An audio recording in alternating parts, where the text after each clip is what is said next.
If you believe respect isn't about appearance but sacrifice, especially for those who wore uniforms with honor when the world forgot their names, this story will touch your heart. Some heroes walk among us, invisible until the moment truth surfaces. He moved through those hallways like a ghost. Quiet, efficient, nearly invisible. Every morning before the first cadet rubbed sleep from their eyes, the silver-haired man in the faded blue maintenance uniform had already clocked in. No name tag, just a silent badge of age and dignity. The deep lines etched into his face, the ramrod-straight posture occasionally betrayed by a slight limp, and that worn cap with "Veteran" stitched above a patch that few bothered to notice. Most didn't even look. At Bradley Special Operations Training Academy, excellence was demanded and arrogance flourished as the unofficial language. Recruits came from polished suburbs and proud military families. Young men and women with clean records and cleaner boots, ready to command before they could properly salute. They strode through corridors with bravado as if auditioning for history itself. And him?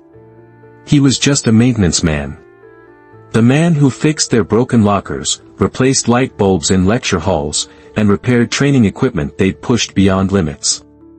The elderly fixture who seemed out of place in this bastion of military might. Some of them mocked him, not all, but enough. They nudged each other when he passed, cracking jokes just loud enough for him to hear. One called him Sergeant Socket Wrench. Another asked if he was lost on his way to the retirement home. A third wondered aloud how a man his age could even lift a toolbox. They thought it was harmless fun. They thought he couldn't hear, or if he did, that he didn't matter. And because he never responded, because he just kept working with the same calm precision day after day, they mistook his silence for weakness or shame. But it wasn't shame. It was something else entirely, something none of them yet understood. At 72, Mark Hansen had seen more of war than these cadets had seen of life. His weathered hands had once held not wrenches, but mission briefs. His occasionally stiff gait had once carried not toolboxes, but the weight of command decisions that sent men into danger. But they didn't know that. To them, he was just background noise, an old man with tools in a building full of stars and stripes.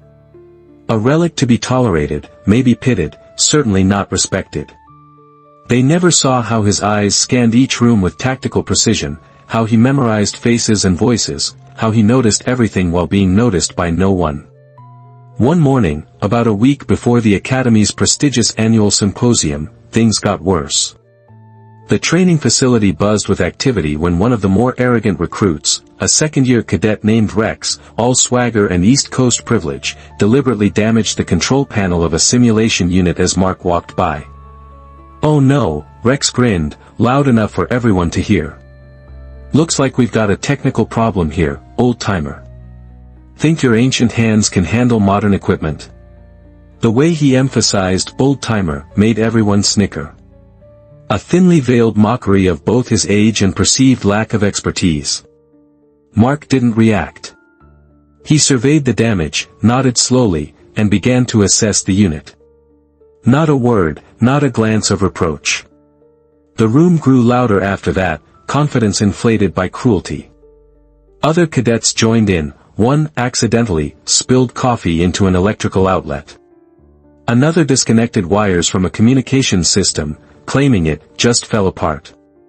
Through it all, Mark moved carefully, deliberately, as if the chaos didn't faze him, as if he'd seen far worse, because he had. But they didn't know that. To them, he was just a footnote. A man with a toolbox in a building designed to forge America's special operations elite.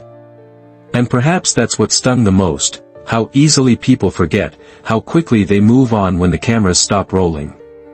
When the parades end and medals are tucked away in drawers, how a person can dedicate their whole life to serving their country only to be dismissed as an afterthought by its future defenders.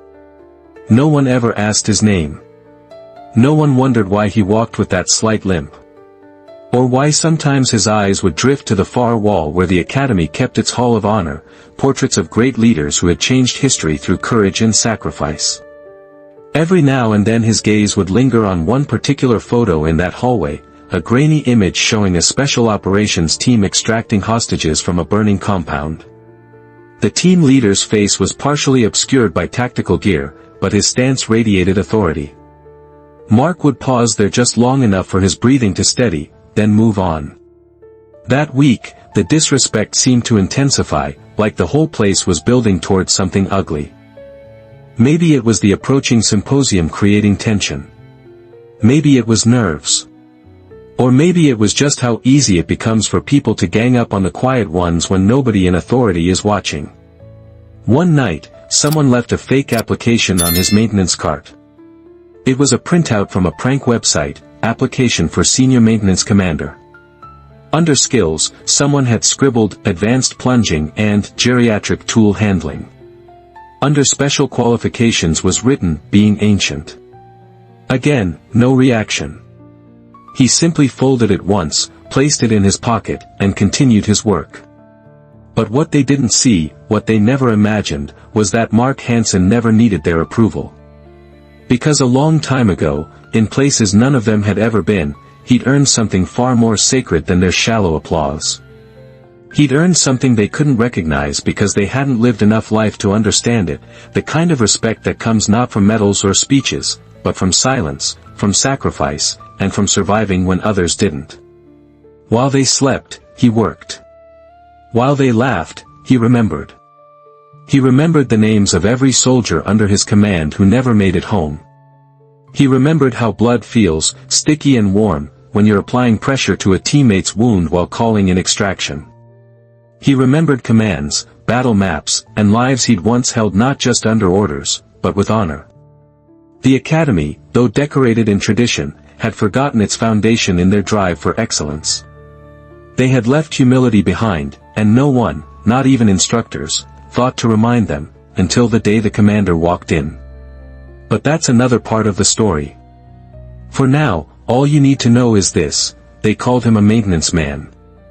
They laughed, they mocked, and they never thought twice about who he might once have been. They were about to learn that real rank isn't worn on a uniform. It's earned in blood and sacrifice. And sometimes it's the quietest person in the room who has lived the loudest life. Each night after his shift, Mark would return to his small apartment just off campus. He would make coffee, sit by the window, and open a worn leather journal. Inside were photographs faded by time but vibrant with memory, young faces in combat gear, night vision scenes of operations too classified to name, and medals, so many medals that now rested in a box beneath his bed. One medal in particular, the Distinguished Service Cross, sat on his nightstand. Not displayed proudly, but placed where he could see it first thing each morning. A reminder not of glory, but of cost. The night before the symposium, he took longer than usual with his routine. He polished his work boots, not to military shine, but clean nonetheless. He trimmed his silver beard with precision. He laid out his maintenance uniform, the same one he wore every day, and smoothed its wrinkles with careful hands. Then he opened the bottom drawer of his dresser and looked for a long moment at something folded neatly inside, something he hadn't worn in years. He closed the drawer without removing its contents. Tomorrow would come soon enough. In his dreams that night, he wasn't fixing broken lights or unclogging drains.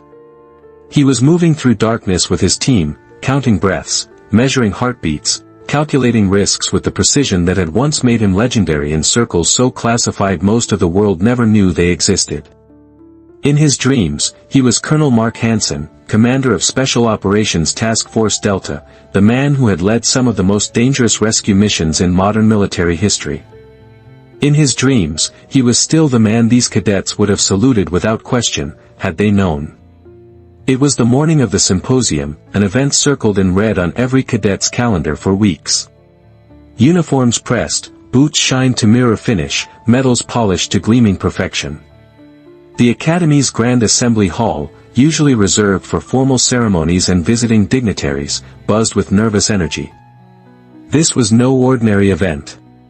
This year, they had been told, a decorated three-star general, Lieutenant General James Ransom himself, would be delivering the keynote address, a man known for leading elite special operations across 3 continents and mentoring some of the most successful officers of the last 2 decades. To say people were nervous would be an understatement. The cadets filled the rows with stiff postures and wide eyes, straightening their uniforms for the 5th or 6th time. Officers flanked the sides of the room, each one with a clipboard or radio, making sure everything was perfect. Everything had to be perfect. Outside that polished room, just minutes before the event, Mark moved down the hallway with his cart. Same as always, same steady pace, same tools arranged with military precision. But this morning, he was moving slower than usual. He paused at the end of the corridor, adjusting the brim of his veteran cap, then looked toward the ceremony hall where voices echoed and chairs were being arranged. His gaze lingered longer than normal. For just a moment, something like anticipation crossed his weathered features. Back inside, the room fell silent as the double doors swung open and Lieutenant General Ransom entered. Ransom wasn't someone you could ignore, tall, composed, with the gravity of someone who had witnessed history firsthand and helped write it. Everyone stood, salutes snapped in unison. Cameras clicked. The general nodded once, face unreadable. But instead of heading toward the podium as expected, Ransom did something strange. He kept walking, right past the brass, past commanders, past rows of cadets, and straight toward the doorway where the maintenance man stood quietly watching. Every eye followed him. Every conversation hushed into stunned silence. And then it happened. General Ransom stood before the maintenance man, looked him square in the eyes, and saluted, a full, formal salute. No one moved. No one dared to move. And then the general spoke, not loudly, not dramatically, just enough for those closest to hear, which was enough for word to spread like wildfire through that oxygen-tight room. Colonel Hansen, sir, it's an honor to finally meet you in person. Gasps rippled through the back rows. A few heads turned sharply. Rex's mouth fell open. Colonel, he called him. Colonel. Mark blinked slowly, and for the first time anyone had ever seen, he returned the salute. Not with any dramatic flair, but with the quiet precision of someone who'd done it thousands of times before, in places where doing it wrong might cost lives. General Ransom turned to the room, cleared his throat, and said, "Before I begin my speech, I want to recognize someone in this building who shaped more lives than I ever could. Someone who led men into battle long before many of you were even born, a man whose tactical genius and sacrifice saved my life and the lives of 37 hostages during Operation Shadowfall." Murmurs erupted in the back rows. Operation Shadowfall. That was supposed to be top secret, still barely declassified. Ransom continued, "His name isn't carved into stone here. There are no wings or halls named after him, but there should be. You know him as a maintenance man. I knew him as Colonel Mark Hansen, commander of the most elite hostage rescue unit our country has ever assembled." It was like the air got sucked out of the room. Some cadets looked confused. Others looked horrified. Rex, the same cadet who had damaged equipment days earlier, was frozen in place, his face pale. Hansen. The maintenance man's last name was Hansen. That name had echoed through the halls of classified briefings and military folklore for years, one of the most successful special operations commanders in history. An officer so deeply embedded in black ops and covert missions that most of his career had been scrubbed from official records. Some thought he was a myth. Others knew better. General Ransom looked back at Mark and spoke directly to him. "Sir, I've waited years for this moment. You saved us. You sacrificed more than anyone ever asked you to. And now these cadets, the future of our military, they deserve to know who you really are." Mark didn't smile. He didn't puff his chest or clear his throat. He simply nodded as if he'd been expecting this moment. Not because he wanted it, but because eventually, the truth always surfaces. The cadets didn't know what to do. Half of them were still standing. Some sat down. A few were looking at each other, piecing together the times they mocked him, ignored him, treated him like furniture. It hit like a punch to the gut. And then, just as quietly as he had entered, Mark stepped forward. He didn't need a microphone. He didn't need a spotlight. But the general insisted. "Would you share something with them, sir?" Ransom asked. Mark hesitated, then looked across the room at the cadets who had judged him, the instructors who hadn't stopped them, and the walls that once told a version of history without him in it. And finally, he said, "I'll speak, not for me, but for the ones who never made it home." The room that once laughed behind his back went absolutely silent, ready to listen. He stood there quietly for a moment, scanning the room. You could hear a pin drop. Cadets who once rolled their eyes at him were now hanging on his every breath. And Mark Hansen, the so-called maintenance man, took one small step forward and began to speak. "I've seen young soldiers break under pressure. I've seen leaders fall not because they weren't strong, but because they lacked humility. I came back home not with pride in my chest, but with ghosts in my heart. I didn't return here to be honored. I came here to stay close to what I loved, even if the world had forgotten me." He didn't cry. He didn't raise his voice. He just told the truth, the kind you don't learn in books or drills. He spoke of missions no one talked about. Of the soldiers whose names were never printed in programs, and of the price of leadership when the bullets stopped flying, but the memories remained. He spoke of being in wars that officially never happened, yet needing to carry their weight too heavily to set them down. Some cadets began to wipe their eyes. Even instructors shifted uncomfortably, realizing their own silence had allowed the disrespect to grow unchecked. And then he stopped. No grand finale, no applause request, just silence. But what followed was something no one expected. The cadet who had damaged that equipment, the loudest, most arrogant of them all, stood up, chest tight with shame. He looked Hansen in the eye and said, "Sir, I'm sorry. I didn't know, but that's no excuse." Mark gave him a small nod. Nothing more. And then another cadet stood, and another. Soon the entire room, every last one of them, rose to their feet. They didn't clap. They saluted, one by one in complete silence. 200 future officers stood in honor of the man they had once overlooked. General Ransom didn't interrupt. He simply stepped aside.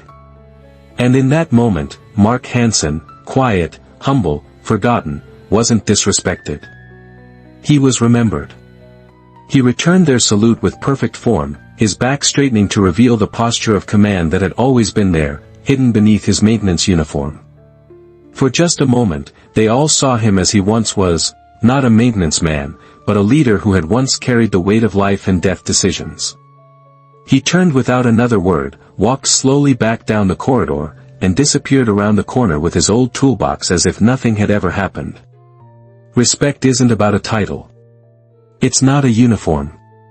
It's not even about a war story. It's about how you carry yourself when no one's watching and how you treat those who bear the weight of sacrifice. As he walked away, something had changed in that academy. The cadets who had once laughed now understood something essential about the uniform they aspired to wear, that rank is earned through character, not just training. If you believe no veteran, regardless of age, should ever be forgotten or disrespected, share your respect in the comments. Every comment is a salute to those who served when the cameras weren't rolling and the world wasn't watching. Our veterans deserve our respect, not just on holidays, but every single day, for the visible and invisible sacrifices they've made. For the battles they fought and the ones they still fight silently every day.